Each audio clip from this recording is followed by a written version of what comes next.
Las Vegas is the home for all sorts of debauchery, including the Punk Rock Museum. But one thing has been sorely missed in the city for a very long time, and that was the presence of Elvis Presley. But this May, that all changes, and Elvis is finally going to make his reappearance to the Las Vegas Strip. And not just any Elvis, okay? This isn't just any Elvis impersonator. This is the best and the most funny and most importantly, the most recent Elvis impersonator named Glenn Danzig. Now, if that name sounds familiar to you, you're right. It is the Glenn Danzig from the Misfits, the most iconic horror punk band to ever be a band, recorded an album of full Elvis covers, okay? Like 14 tracks of straight Elvis covers back in 2020, and he was like, I'm gonna take my Elvis tracks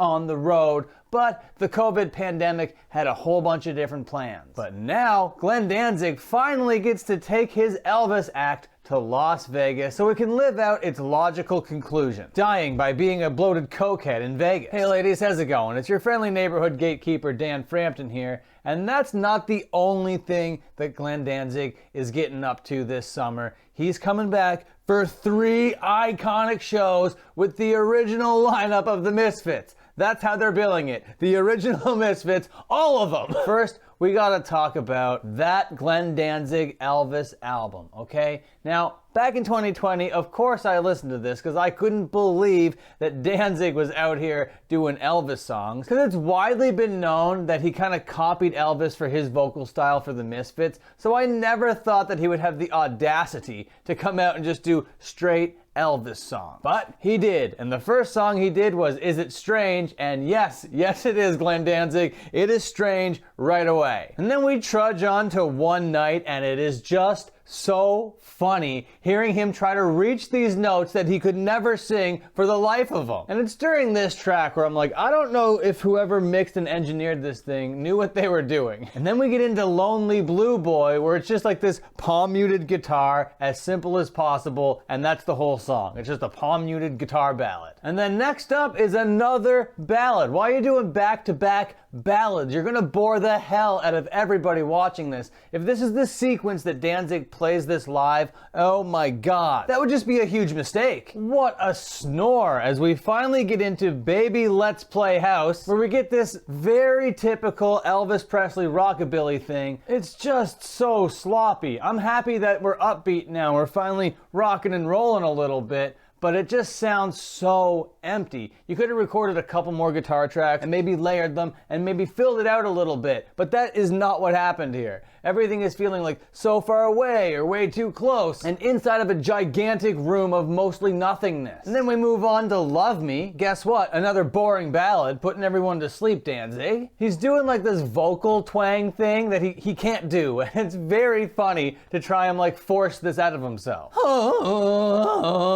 That kind of thing. It's very funny. And then we move on to Pocket Full of Rainbows, and this is more like a pocket full of shit. And then we move on to probably my most known song on this record, Fever, and it is totally butchered. It is totally botched, and it's only saved minorly by the fact that it is a strong song. But when we move on to When It Rains It Pours, I'm asking myself, who told Danzig that any of this was any good and ready to be released? This is like right after you record your tracks and you hear it back, and Danzig was like, it's done, let's put this out, let's put these out like this. And the engineer's like, you sure you don't want me to like mix this, maybe record a couple more parts? No, this is what I want to do. But like, this is all the first take and it's like really sloppy. I don't care, man, just throw some reverb on it, it's gonna be fine. And then we move on to Always on My Mind, which is the most played song on this record, but that is not because it's a good song. Sure, it's a very famous Elvis song, but this cover is not saved by the strength of the tune. And in Loving Arms, it's showing me that if Elvis actually sounded like this, he would have never blown up. I'm comatose, I'm catatonic, there's no energy, no charisma to be found. And then the last 3 songs, the mixing is awful, the vocals are awful, the singing is awful, it's just all awful. Everything bad so far that we've seen on this record is exemplified times 100 in these final 3 songs. He does Like a Baby, Girl of My Best Friend, and Young and Beautiful. And he ruins all of them. I will say that I think it's kind of cool that Danzig picked a lot of the deep cuts,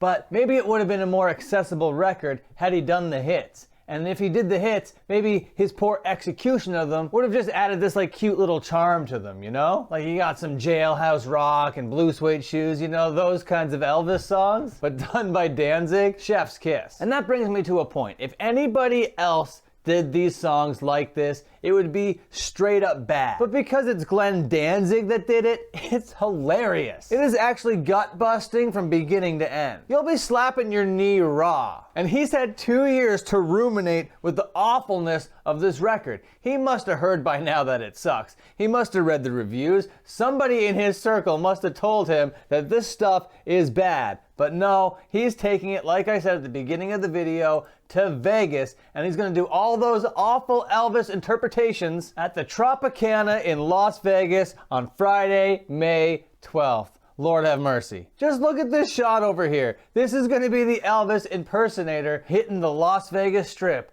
I just hope he does a couple wedding ceremonies along the way. But like I said, he wants to be busy, this Glenn Danzig. So he thought, you know what? I might as well get back together with the original Misfits, all of them. Jerry Only and Glenn Danzig. That's the original Misfits. Don't ask them about it when you see them live, okay? That's the original that's them. That's the lineup. They're doing 3 shows. One of them with Gaslight Anthem, which is weird. Another one with Megadeth, which is super weird.